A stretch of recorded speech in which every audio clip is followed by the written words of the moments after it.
ఏంటి బొచ్చు పీకేది? ఇక్కడ అంత అమాయకులు ఎవడూ లేడు. ఇక్కడ వైఎస్ఆర్ కాంగ్రెస్ పార్టీ చాలా బలంగా ఉంది. నేను కూడా చాలా బలంగా ఉన్నా. జగన్మోహన్ రెడ్డి గారు బలంగా ఉన్నాడు.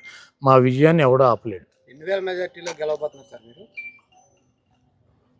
2000 మెజార్టీ అంటే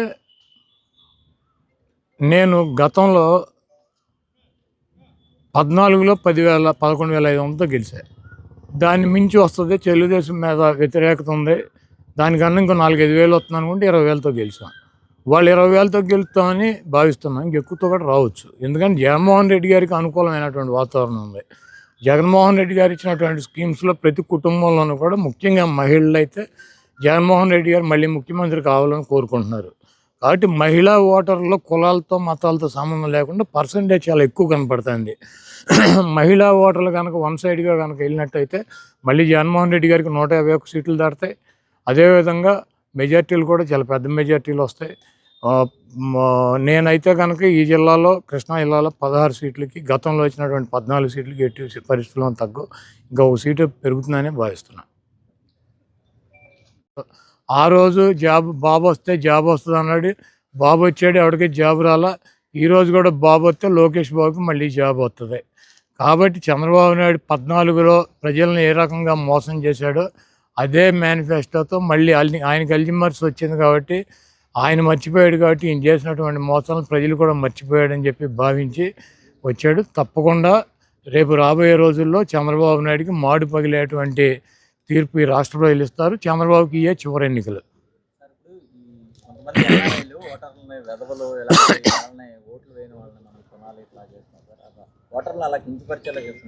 అంటే తెలుగుదేశం పార్టీకి కానీ తెలుగుదేశం పార్టీకి వెనకాల ఉన్నటువంటి ఆ సామాజిక వర్గానికి కానీ ధనబలం, మదబలం, కులపిచ్చతో విర్రవీగుతున్నారు.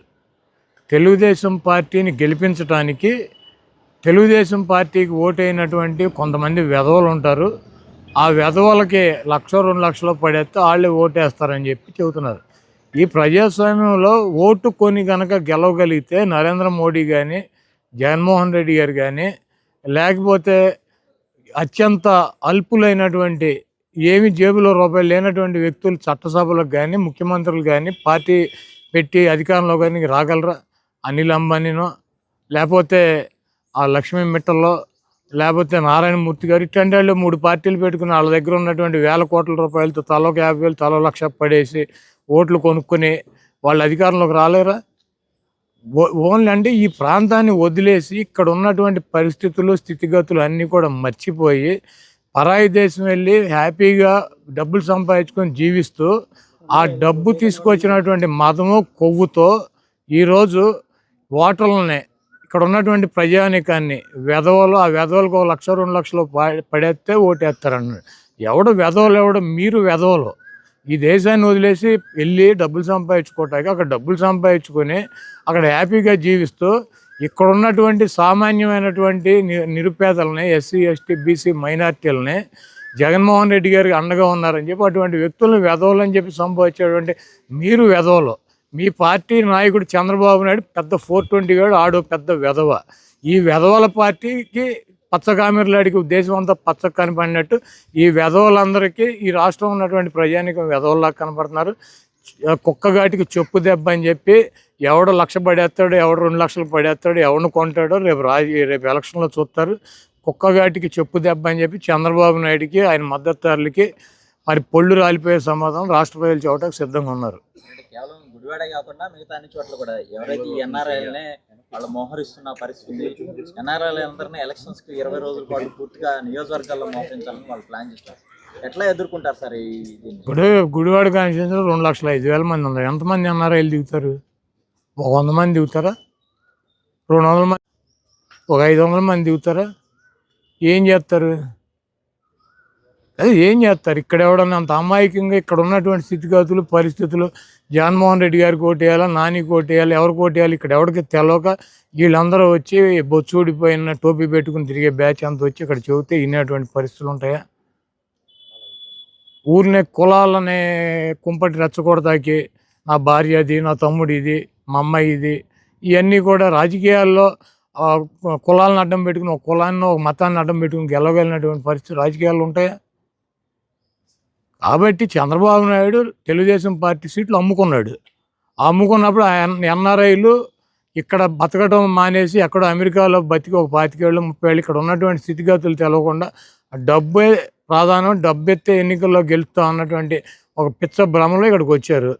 వాళ్ళకి మళ్ళీ ఎప్పుడైతే ఎలా అయితే వచ్చారో అలా కౌంటింగ్ రోజు ఇక్కడ ఉన్నటువంటి పబ్లిక్ వీళ్ళందరికీ రిటర్న్ టికెట్లు కొని వీళ్ళ డబ్బులతో వాళ్ళని మళ్ళీ అమెరికా పంపిస్తారు.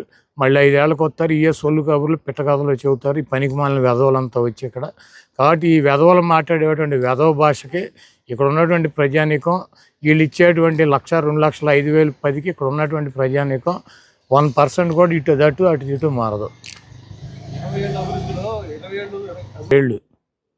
20 ఏళ్ళు ఆడు ఎక్కడున్నాడో తెలియదు, ఆడిది ఏ ఊరో తెలియదు, ఆడి అడ్రస్ ఏంటో తెలియదు, ఆడికి ఇక్కడ కొంప గోడు ఉందో లేదో తెలియదు. ఆడు నాది వచ్చి గుడివాడని చెబుతున్నాడు, మనం నమ్మాలి. ఇప్పుడు ఇక్కడ ఎవడన్నా గుడివాడ ఎవడన్నా ఎవరికన్నా తెలుసాడు? అది ఇంతమంది పాత్రికేయులు మీరు ఇంతమంది ఉన్నారు, ఎవడన్నా తెలుసా? ఆ తెలుగుదేశం పార్టీ సీటు కొనుక్కునేదాకా మీతో ఎవరు తన పరిచయం ఉందా?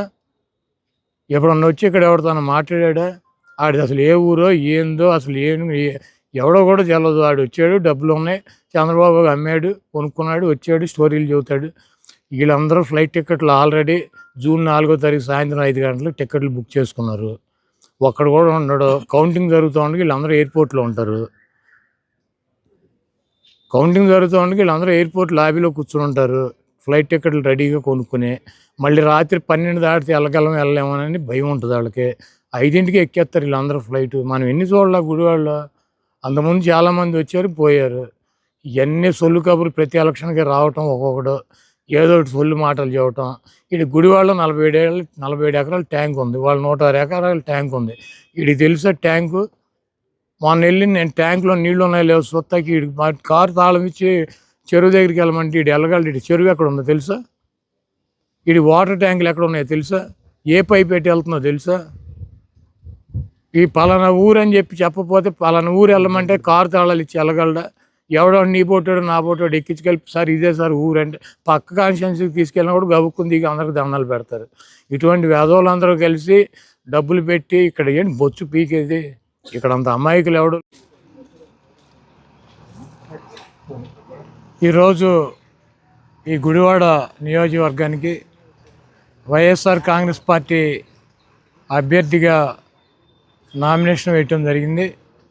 నా నామినేషన్కి పెద్ద సంఖ్యలో వైఎస్ఆర్ కాంగ్రెస్ పార్టీ కుటుంబ సభ్యులు, ప్రజానీకం పాల్గొని విజయవంతం చేశారు. ముఖ్యంగా వాళ్ళందరికీ కూడా నా హృదయపూర్వక ధన్యవాదాలు తెలుపుతూ, ఈ రాష్ట్రంలో వైఎస్ఆర్ కాంగ్రెస్ పార్టీ ప్రభుత్వం 5 సంవత్సరాలు పూర్తి చేసుకుని ఎన్నికలకి సిద్ధంగా జగన్మోహన్ రెడ్డి గారి ఆధ్వర్యంలో మేమందరం కూడా సిద్ధం అని చెప్పి గత 4 నెలల నుంచి ఈ రాష్ట్ర వ్యాప్తంగా అనేక సభలు నిర్వహించి ఈ రాష్ట్రంలో వైఎస్ఆర్ కాంగ్రెస్ పార్టీ చేసినటువంటి కార్యక్రమాలని, ఈ రాష్ట్రంలో వైఎస్ఆర్ కాంగ్రెస్ పార్టీని గెలిపించాల్సినటువంటి అవసరాన్ని మా ముఖ్యమంత్రి, మా పార్టీ అధ్యక్షులు వైఎస్ జగన్మోహన్ రెడ్డి గారు అనేక సభల ద్వారా వివరించారు.